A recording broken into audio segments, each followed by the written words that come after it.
Hi, I'm going to be covering Radiohead's album covers, and for the first one, it's going to be Pablo Honey from 1993, and the album cover features a baby's face surrounded by a ring of sweets and a yellow flower. Designed by Lisa Bunny Jones for Radiohead's 1993 debut album, the cover's design has been interpreted as a symbolic representation of the album's title.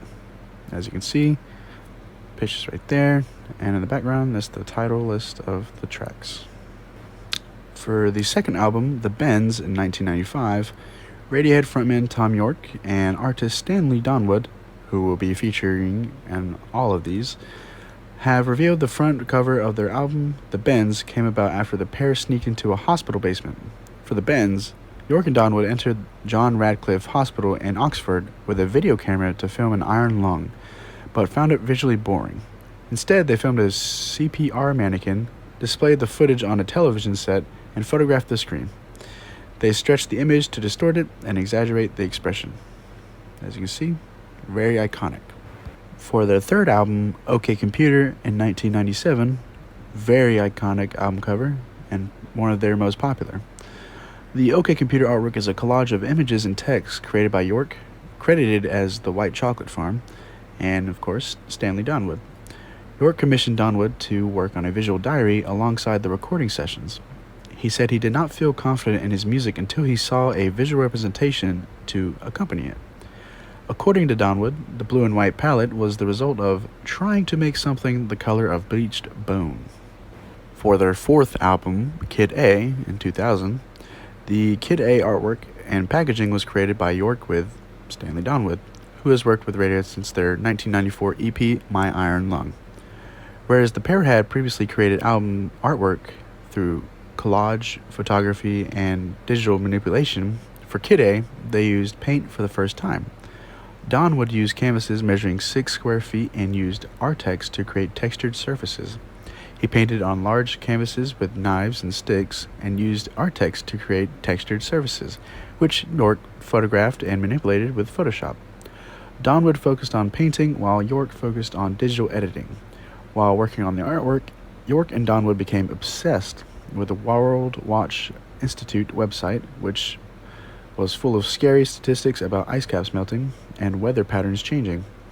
This inspired them to use an image of a mountain range as the cover art.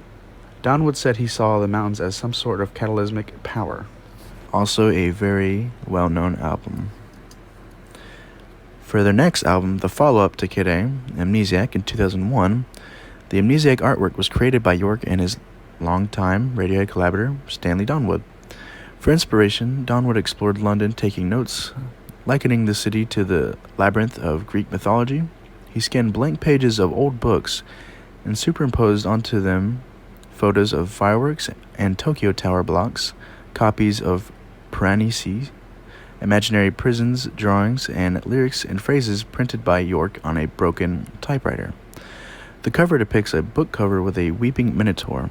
The minotaur, a motif of the Amnesiac artwork, represents the maze York felt he had become lost in during his depression after OK Computer. Donwood described it as a tragic figure. Figures included in the album booklet include faceless terrorists, self-serving politicians, and corporate executives. York said they represent the abstracted, semi-comical, stupidly dark, false voices that battled us as we tried to work. For the next album, Hail to the Thief, who I believe is the most interesting cover, from 2003, the Hail to the Thief artwork was created by the longtime Radiohead collaborator, Stanley Donwood, who joined them during the recording in Hollywood. The cover art is a road map of Hollywood with words and phrases taken from roadside advertising in Los Angeles, such as God, TV, and oil. Donwood said advertising was designed to be attractive, but that there was something unsettling about being sold something. He took the advertising slogans out of context to remove the imperative and get to the pure heart of advertising. Other words in the artwork were taken from York's lyrics and political discussion surrounding the war on terror. Other artworks include with the album referred to cities relevant to the war, including New York, London, Granzi, and Baghdad. Early editions contained a fold-out roadmap of the cover. The phrase "Hail to the Thief" was used by anti-Bush protesters as a play on "Hail to the Chief," the American presidential anthem. York described hearing the phrase for the first time as a formative moment. Now, for In Rainbows in 2007, my favorite album by them, the In Rainbows artwork was designed by Radiohead's longtime collaborator, Stanley Donwood, yet again. Donwood worked in the studio while Radiohead worked on the album, allowing the artwork to convey the mood of the music.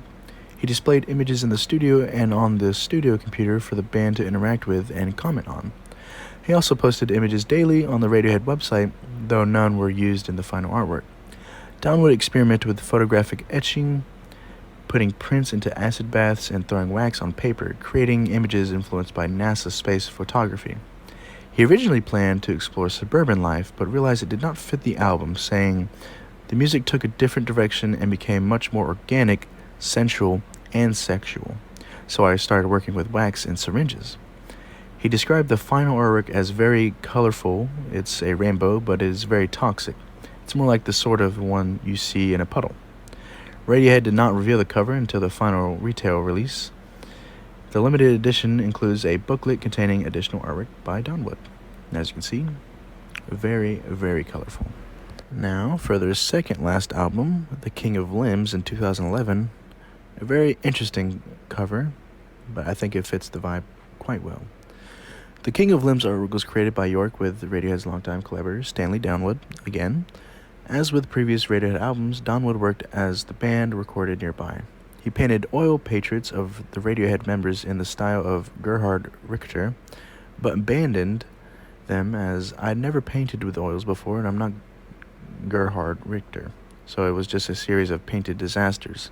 Instead, the music made Donwood think of immense multicolored cathedrals of trees with music echoing from the branches while strange fauna lurked in the fog. He and York drew trees with eyes, limbs, mouths, and familiars, creating strange multi-limbed creatures inspired by Northern European fairy tales. Now, for their last album, A Moon-Shaped Pool in 2016, a very beautiful album cover, which I think perfectly describes the album and the tone it sets. The artwork for A Moon-Shaped Pool was created by York with a longtime Radiohead collaborator, Stanley Donwood.